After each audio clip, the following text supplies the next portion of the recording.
Assalamualaikum warahmatullahi wabarakatuh. Perkenalkan nama saya Bara Laili Mubarak, NIM 1905 1204 645 dari Prodi S1 Teknik Informatika. Di sini saya akan menjelaskan sedikit tentang eh, dynamic routing dan sedikit mempraktekkan tentang RIP. Pengertian dynamic routing. Dynamic routing adalah sebuah router yang memiliki dan membuat tabel routing secara otomatis dengan mendengarkan lalu lintas jaringan dan juga dengan saling berhubungan antar router lainnya. Protokol routing mengatur router-router sehingga dapat berkomunikasi satu dengan yang lain dan saling memberikan informasi satu dengan yang lain, saling memberikan informasi routing yang dapat mengubah isi forwarding table. Tergantung dengan keadaan jaringannya, dengan cara ini router-router mengetahui keadaan jaringan yang terakhir dan mampu meneruskan data ke arah yang benar. Dengan kata lain, routing dinamik adalah proses pengisian data routing di tabel routing secara otomatis. Untuk cara kerjanya,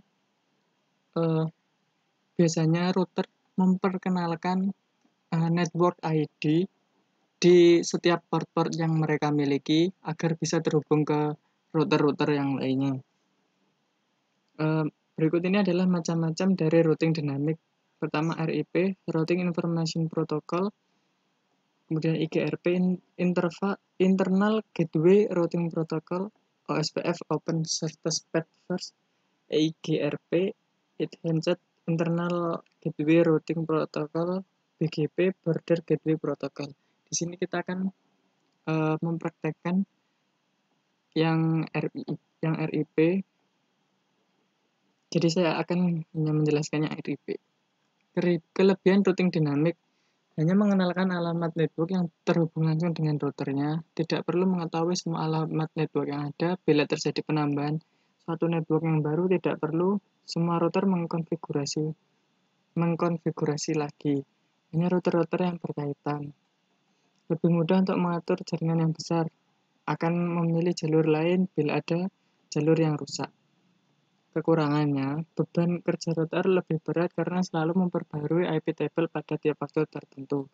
Kecepatan pengenalan network terbilang lama karena router membroadcast ke semua router hingga ada yang cocok. Setelah konfigurasi harus menunggu beberapa saat agar setiap router mendapatkan semua alamat IP yang ada. Susah melacak permasalahan pada suatu topologi jaringan lingkup besar. Update ARP table dibagikan ke semua komputer, berarti mengonsumsi butuh RAM untuk menentukan jalur terbaik bila terjadi down bandwidth. Jalur ditentukan oleh sistem, bukan admin.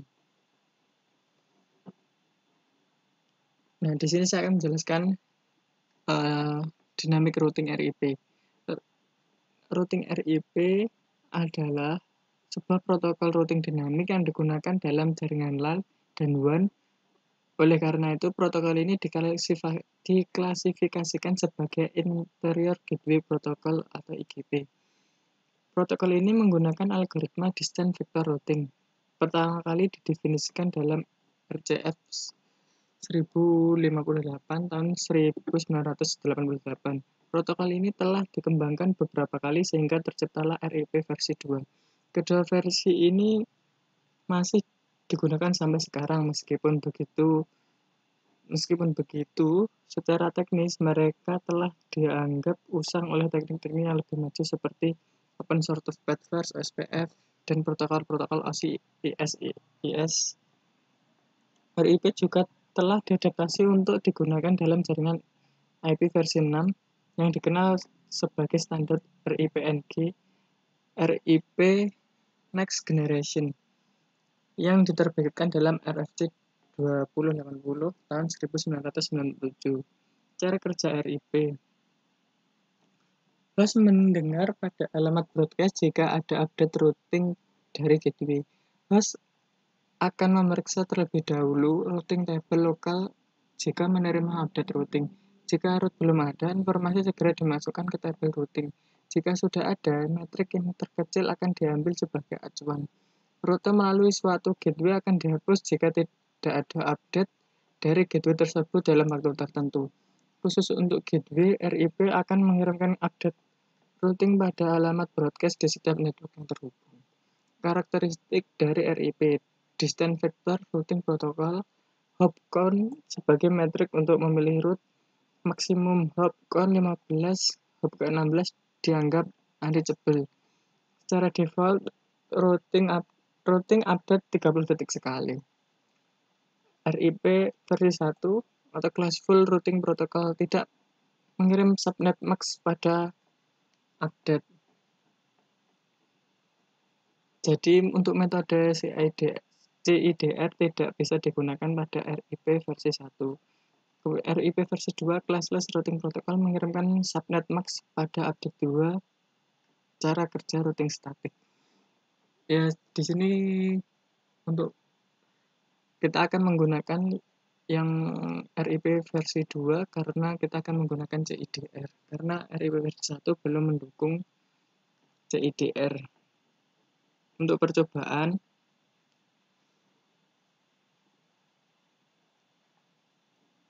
dalam percobaan ini kita akan mensimulasikan routing statik pada praktikum menjadi routing dinamik menggunakan protokol RIP versi 2 melibatkan 3 router. Masing-masing router memiliki network di bawahnya seperti gambar berikut.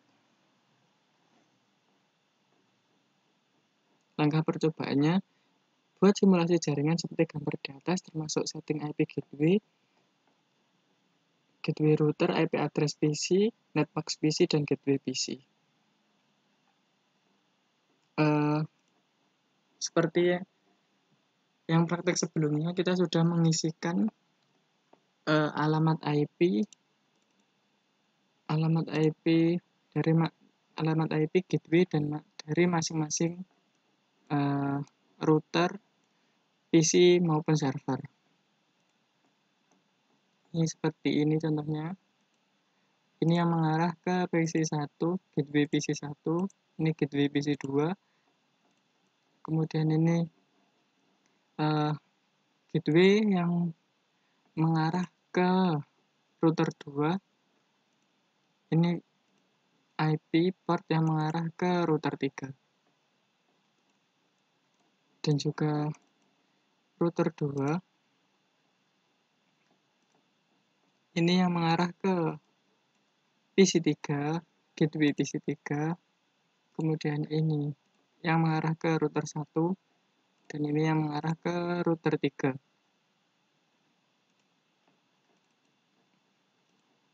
Kemudian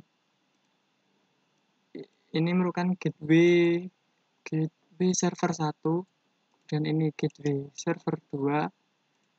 Ini IP yang mengarah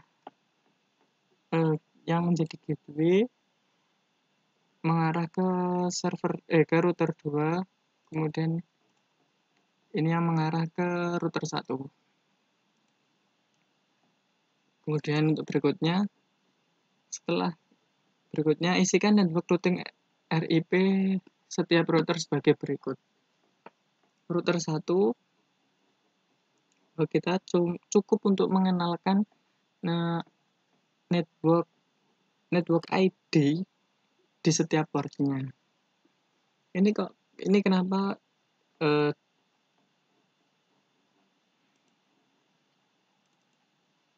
router 1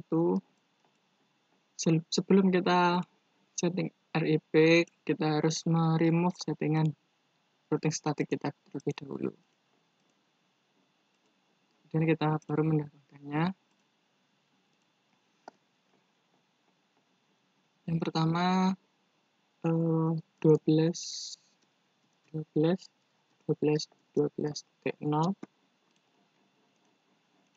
Nah, ini kenapa kok otomatis menjadi 12.000? Karena ini masih merupakan RIP versi 1 sehingga bersifat classful sehingga tidak ada CIDR, sehingga yang dipakai adalah IP kelas A. Tidak apa-apa, kita lanjutkan saja.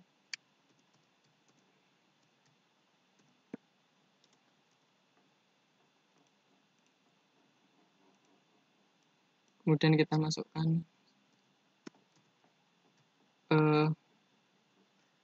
gateway yang mengarah. network ID dari PC1 0 dan juga PC2.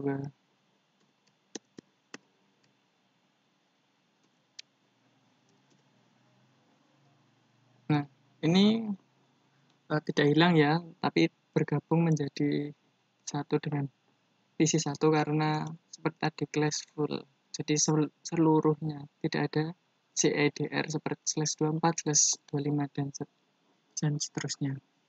Dan kita setting router 2. Ingat sebelum mulai kita harus meremove settingan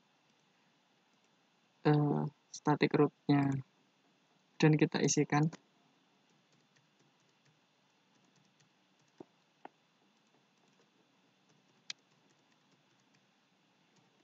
ini yang mengarah ke router 1, kemudian ini yang mengarah ke router 3, kemudian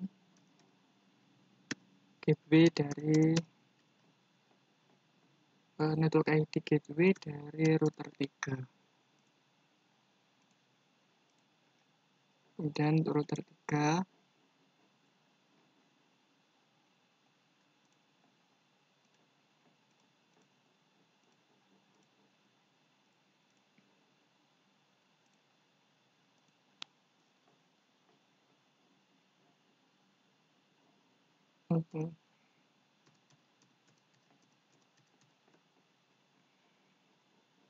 ini yang network ID gateway mengarah router 1,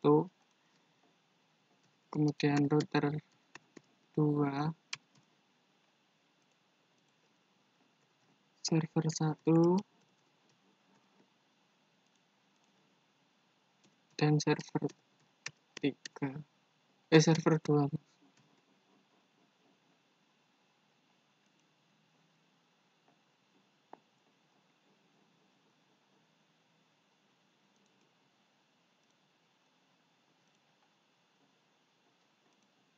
Setelah kita selesai untuk perintah berikutnya, setelah selesai menambahkan network routing RIP, kita tambahkan perintah pada tab CLI setiap masing-masing router sebagai berikut. No auto summary dan version 2.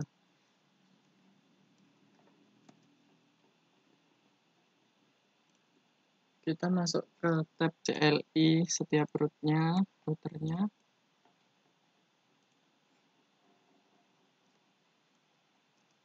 Kemudian kita ketikkan no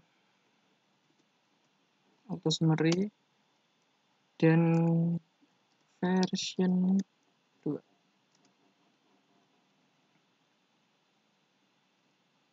Dan router 2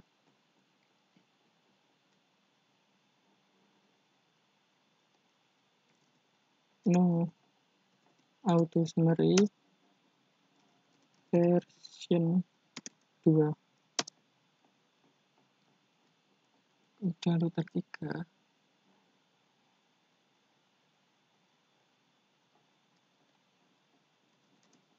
no auto summary version 2. Setelah selesai untuk perintah berikutnya,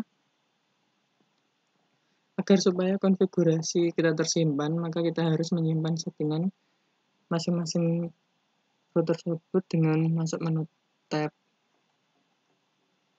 config, global setting, kemudian kita save agar ketika kita merestart dan meload seluruh konfigurasi device, konfigurasinya tidak hilang.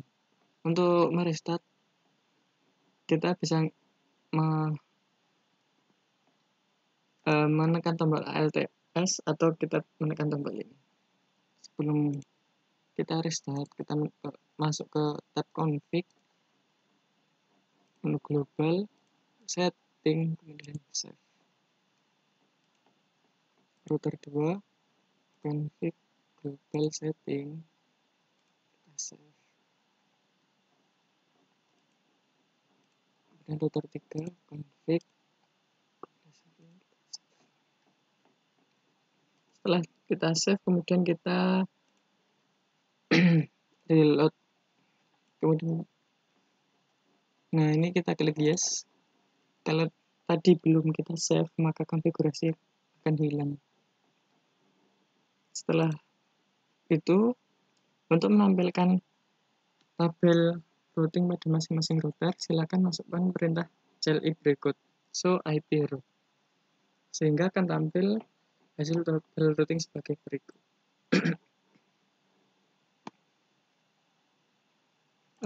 Kita tunggu. Setelah semuanya hijau, ini tandanya sudah terkoneksi semua. Jadi kita pilih router 1 dan kita ke CLI,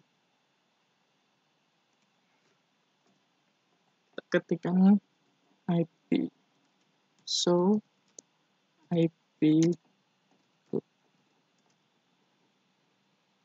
Kita tunggu.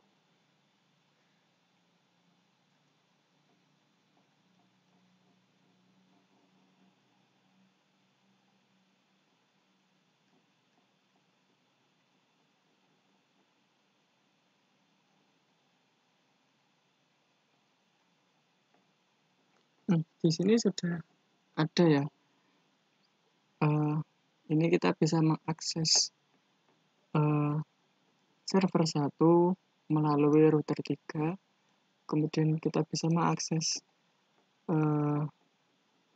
server 2 melalui router 3.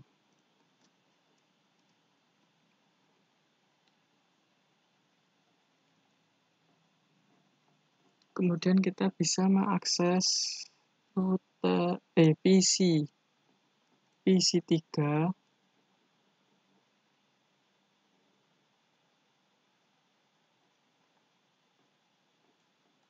blue.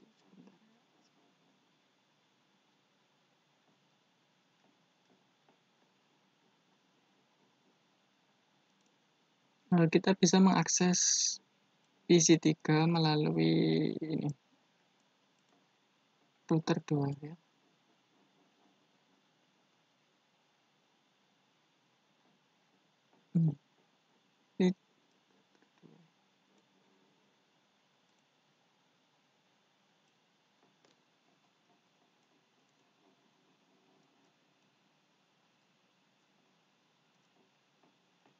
Kemudian kita cek di router 2 show IP route.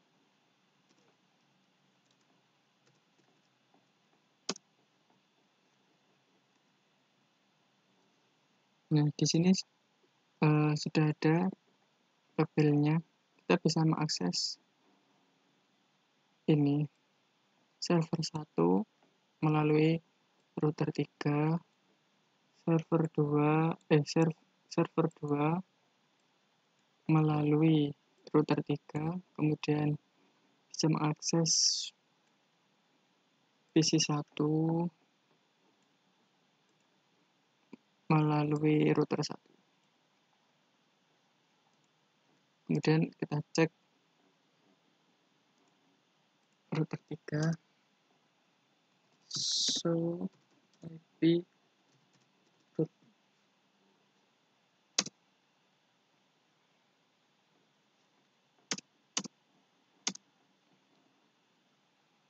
Nah, di sini kita bisa lihat, kita bisa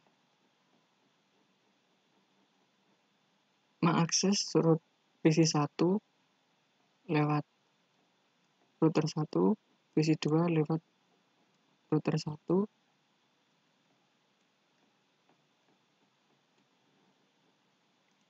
Kemudian untuk perintah selanjutnya, pindah mode ke simulasi, lalu buat skenario seperti berikut. Edit filter event list IP versi 4 ke ICMP.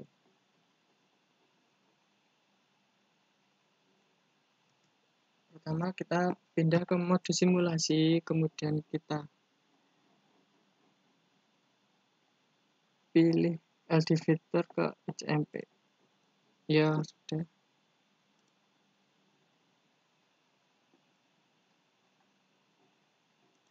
Kemudian Setelah kita mengeceknya, sudah terbentuk tabel root-nya, kita mencoba kirimkan paket simple PDU dari PC1 ke PC2, PC1 ke PC3, PC1 ke server 1, PC1 ke server 2, kemudian PC3 ke server ke PC1, PC3 ke PC2, PC3 ke server 1, PC3 ke server 2, server 1 ke server 2, server 1 ke PC1, kemudian server 1 ke PC2, dan server 1 ke PC3. Kita kembali, kita masuk mode simulasi, kemudian kita coba kirimkan paket dari PC1 ke PC2. Dari PC1 akan dikirimkan ke router, dan dari router akan diteruskan ke PC2. Jika berhasil, maka PC2 akan membalasnya dengan mengirimkannya ke router 1 dan mengembalikannya ke PC1. Berikutnya, dari PC1 ke PC3.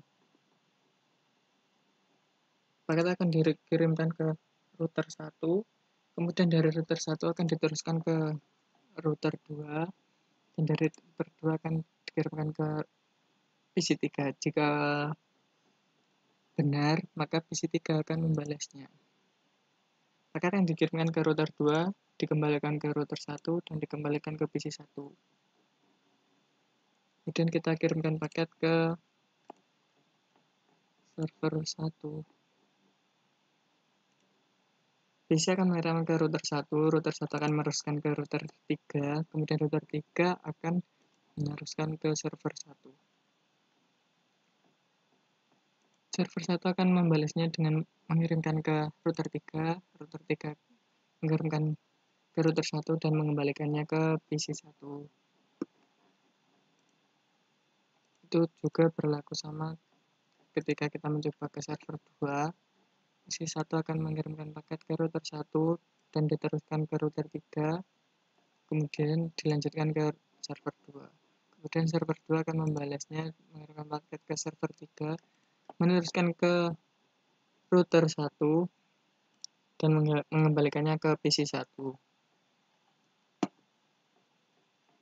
Kemudian kita kirimkan paket dari PC3 ke PC1. PC3 akan mengirimkan paket ke router 2 akan meneruskan ke router 1, kemudian router 1 akan mengirimkan ke PC1. Dari PC1 akan dibalas melalui router 1, diteruskan ke router 2, dan dikembalikan ke router 3, ke PC3.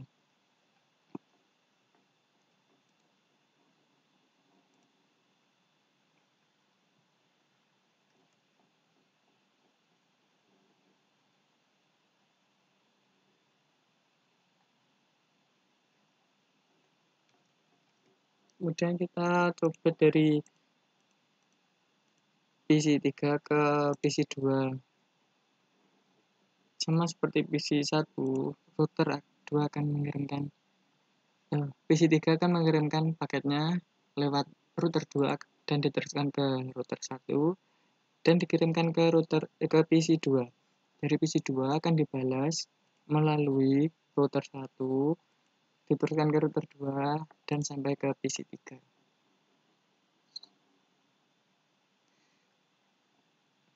Kemudian kita coba dari PC3 ke server 1. PC3 akan mengirimkannya ke router 2, kemudian meneruskan ke router 3, kemudian mengirimkan ke server 1. Server 1 akan membalas, mengembalikan ke router 3, diteruskan ke router 2, dan kembali ke PC3. Berhasil. Kemudian kita coba ke server 2. PC3 akan mengirimkan ke router 2, kemudian diteruskan ke router 3, dan diberikan ke server 2. Setelah diterima, server 2 akan membalas, mengirimkannya ke router 3, diteruskan ke router 2, dan sampai ke PC3. Kemudian kita coba dari server 1 ke PC 1. Server 1 akan mengirimkan paket ke router 3, kemudian diteruskan ke router 1 dan dikirim ke PC 1. Dari PC 1 akan dibalas melalui router 1, diteruskan ke router 3 dan sampai ke server 1. Dan kita coba dari server 1 ke PC 2. Ini sama seperti PC 1. Pertama, server akan mengirimkannya ke router 3, diteruskan ke router 1 dengan jalur yang sama, kemudian dikirimkan ke PC 2. Dari PC 2 akan dibalas lewat router 1, diteruskan ke router 3 dan kembali ke server 1. Dan kita coba juga untuk server 1 ke server 3. Dari server 1 akan dikirim ke router 3, kemudian diteruskan ke router 2 dan dikirimkan ke PC 3. Dari PC 3 akan dikembalikan ke router 2, diteruskan ke router 3 dan sampai ke router 1. Nah, di sini jalur semuanya sudah terbentuk. Kemudian untuk selanjutnya, setelah selesai membuat simulasi pada poin 3, kembali ke mode real time, lalu coba lakukan tracing dengan arah seperti 3 poin, lalu amati proses penelusurannya. Untuk selanjutnya, setelah selesai membuat simulasi pada poin 3, kembali ke mode real time, lalu coba lakukan tracing dengan arah seperti poin 3, lalu amati penerusan routernya. Kita kembali ke mode real time. Kita tidak akan mempraktekkan semuanya ya. Kita akan mencoba dari PC 3 ke server 1, kemudian PC 3 ke PC 1. Kita masuk ke desktop, kemudian kita masuk ke command prompt dan kita ketikkan perintah tracer, kemudian IP tujuannya. Pertama ke server 1, IP-nya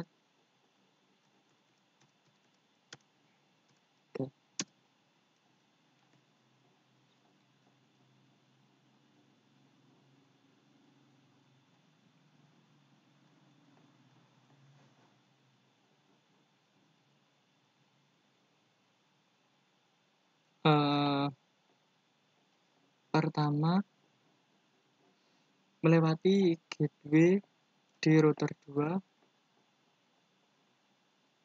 kemudian dari router 2 akan diteruskan ke router 3 dan sampai ke server 1.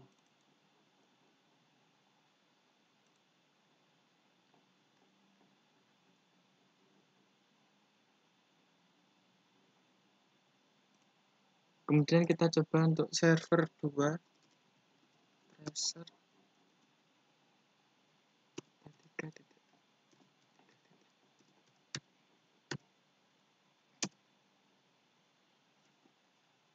Nah, pertama kita akan melewati gateway di router 2, kemudian kita dari router 2 akan dilanjutkan ke router 3 dan sampai ke server 2.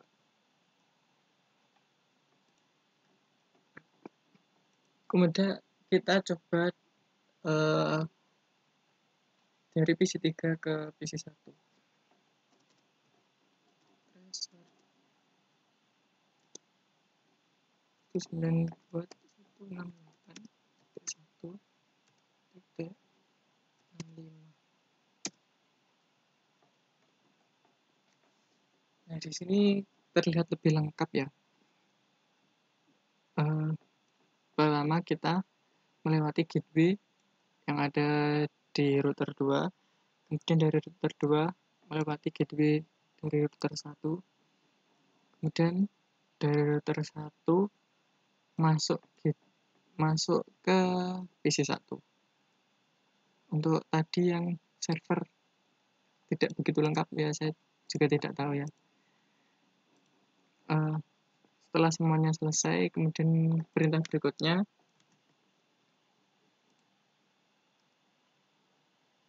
buat skenario jalur routing R1 R3 jalurnya putus dengan mendisable salah satu interface router yang terhubung R1 ke R3, misal interface serial R3 arah R1, kemudian tunggu sekitar 15-20 detik. Sekarang coba lakukan pengetesan pada poin 7 kembali. Pertama kita mendisable portnya yang mengarah ke router 3, yaitu serial 3. Kita off-kan portnya. Kita tunggu beberapa detik. Setelah itu kita coba mengirimkan paket kita coba men-tracer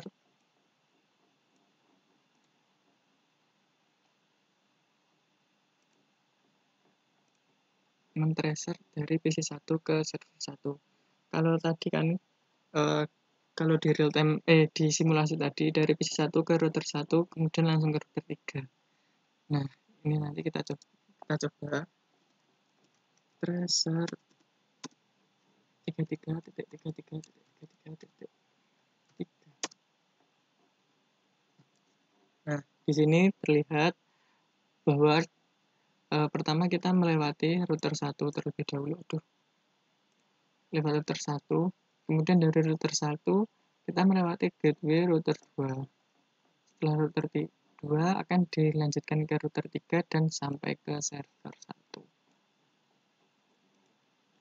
Sekian penjelasan dari saya, apabila ada kurang lebihnya saya mohon maaf. Wassalamualaikum warahmatullahi wabarakatuh.